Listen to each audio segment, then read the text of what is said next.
Hello and welcome to another episode of Rolin into the Future. With Valentine's Day that approaching, I thought it would be appropriate to take a biblical look at the meaning of love. Don't get me wrong, I have nothing against Valentine's Day. Really, I don't.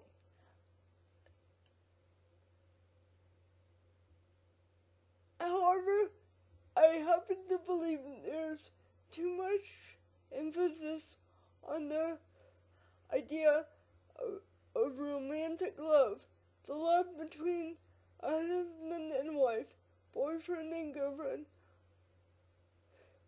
significant other, etc. Let's face it, as a little girl, we tend to buy into this stereotype where one day we will find our true love and live happily ever after. But let's face it, love is never that easy. In reality, if we take time to think about it, everyone has someone in their life that cares about them. We might not always know it. That being said, I would like to take a moment to thank all the people in my life that take the time to read my stuff and edit it before it goes live.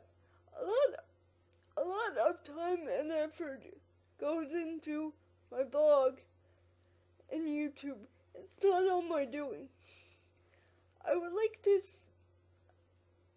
would also like to thank those of you who actually read my blog and watch my YouTube and send me notes of encouragement. You will never know how much this means to me. Yes, my lasting prize comes from God, but to know I'm actually reaching people and making a difference means the world to me. I want to pass on my knowledge and make sure people reach their full potential and know that God loves them, disability or not. So as this special day approaches, let's dig a little deeper and discover the true meaning of love. Shall we? In the Bible, love has a broad number of meanings, anything from God's love for his people, Deuteronomy 7:12, and John 3:16. People's devotion to God, Psalms 93. Psalms 91:14 and 1 Corinthians 8:3. Pure sexual love between a man and a woman. Wake up, page down. Most go to sleep. This, of course, is the most obvious. Proverbs 5:18 through 19 and Song of Solomon 24:5 and so on and so forth. Go to sleep. According to Ridgway's Bible Dictionary, love is not based on the feeling, but an act of will. It is a deliberate attitude, not an uncontrollable feeling. In other words, a choice. Probably the most well-known verse pertaining to love is 1 Corinthians 13, which says, and we read,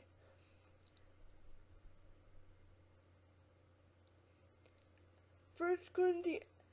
Oh, if I speak in tongues of men or angels, but do not have love, I am a resounding gong or clanging cymbal.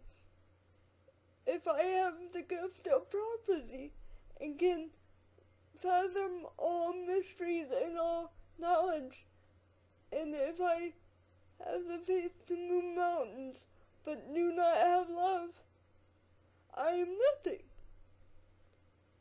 If I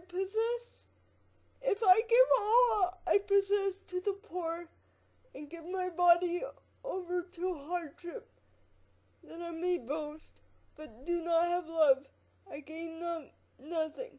Love is patient, love is kind, it does not envy, it does not boast, it is not proud. It does not dishonor others. It is not self-seeking. It is not easily angered. It keeps no record of wrongs. Love does not delight in evil, but rejoices with the truth. It always protects. It always trusts. It always hopes.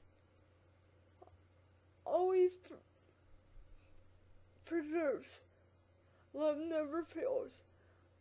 But where there are prophecies, there will be.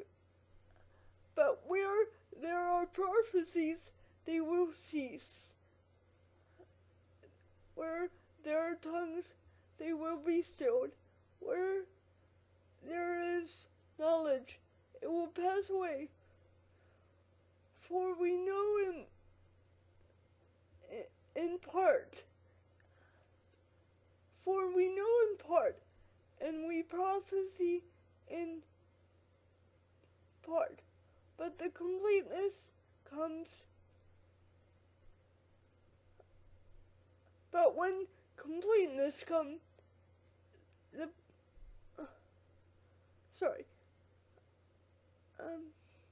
I'm gonna go back to that one sentence.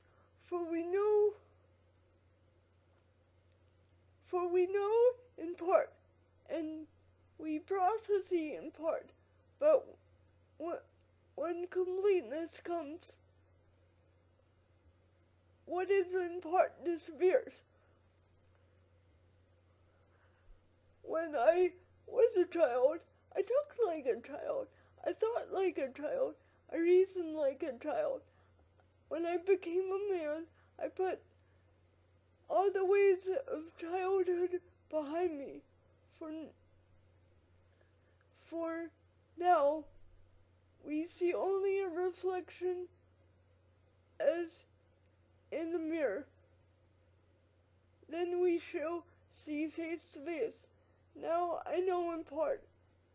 Then I shall know fully, even as I am fully known. And now these three remain: faith, hope, and love. But the greatest of these is love. Wake up. Minimize the window. Open Movie Maker.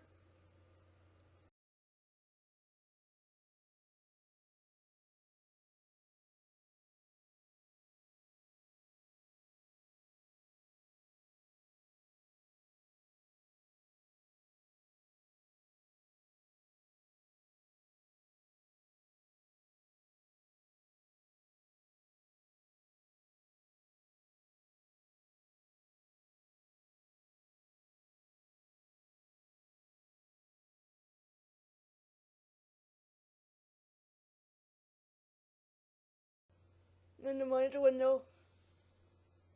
Go to sleep. But really, what does this all mean? In the previous passage, Paul encourages the Corinthians to use their spiritual talents to help others and glorify God.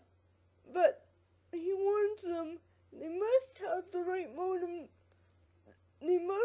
the right motivation. Wake up, page down, go to sleep. And what is that motivation? Love. Otherwise, the Corinthian actions would be useless and like fruit, evidence of God in their life. Throughout this chapter, love is both used as a noun and a verb, an action that spurs others on. In Greek, love is pronounced, and forgive me if I pronounce it wrong because my speech problem, agape, which is defined as selfless concern for the welfare of others. How did Christ first demonstrate this love for us? He did so in many ways. Yes, the most obvious is dying on the cross, John 3:16. But then there are two more. Number 2.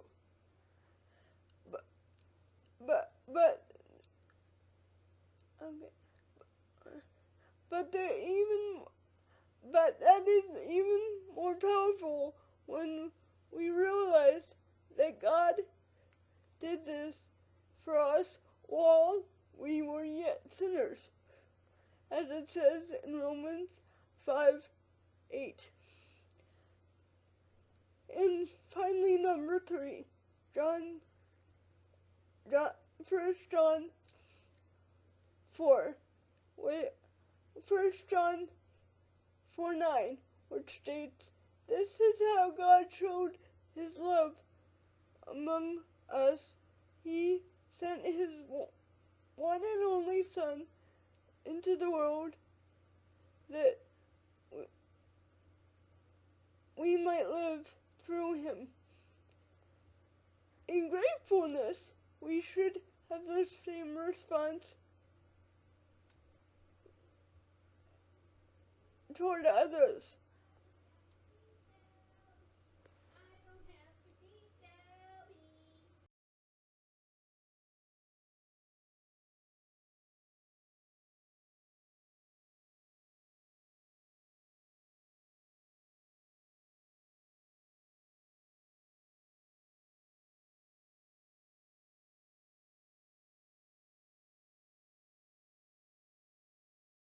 Minimize window.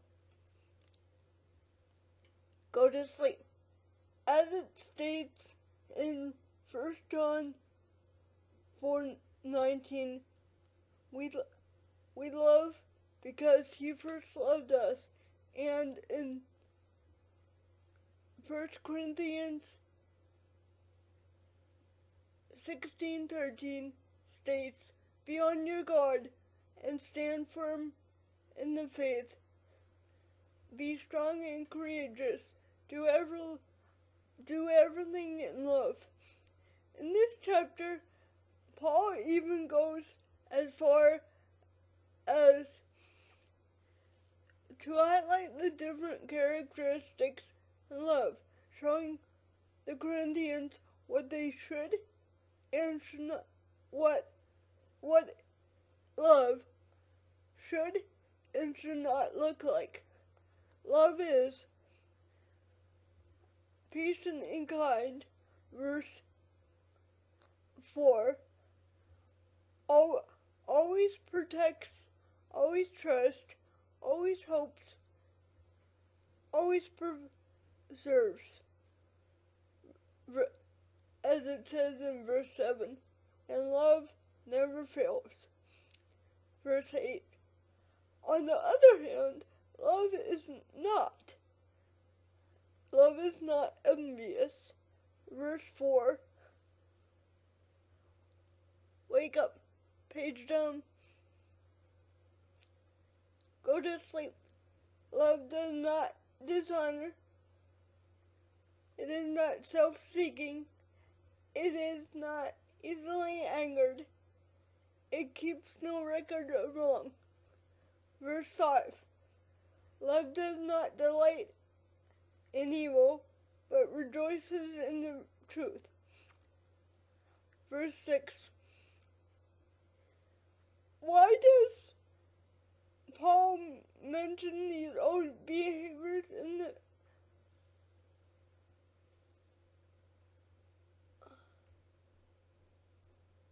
Why does Paul mention these old behaviors to the Corinthians?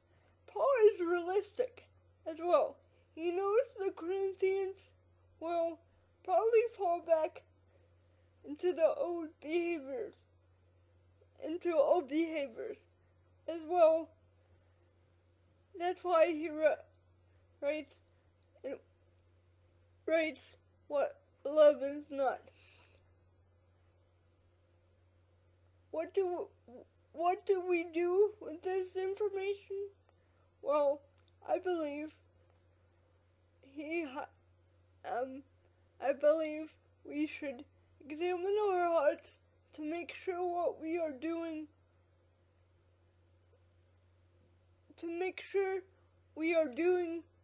things for the right reason and truly loving others. Here are some questions we can ask ourselves. Number 1, are we using our talents to get attention? Number 2, are we using our talents to fill something empty in our lives? Or are our actions motivated by love for others? But finally and most importantly, are we using our talents to glorify God?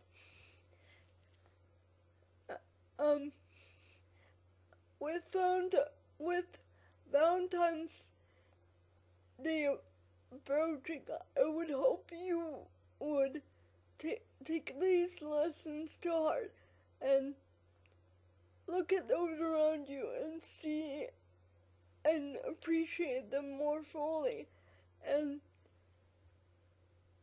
show them that you love them, because you can never take this day back. Whether or not you believe in God, I believe this passage has something for everybody. I would hope you would take the message to heart and really see what your heart is telling you to do, what God is telling you to do. I hope these messages encourage you in your walk with your relationships with other people as well as with God. If you have any questions or comments about this video, be free to email me at my new email below connected to this YouTube. I'd be happy to answer any of your questions regarding this video, or just talk to you personally if you have any questions about God in general. But I love you, but remember, God loved you more, even if you don't know Him right now. He's working in your life if you allow yourself to be open to it and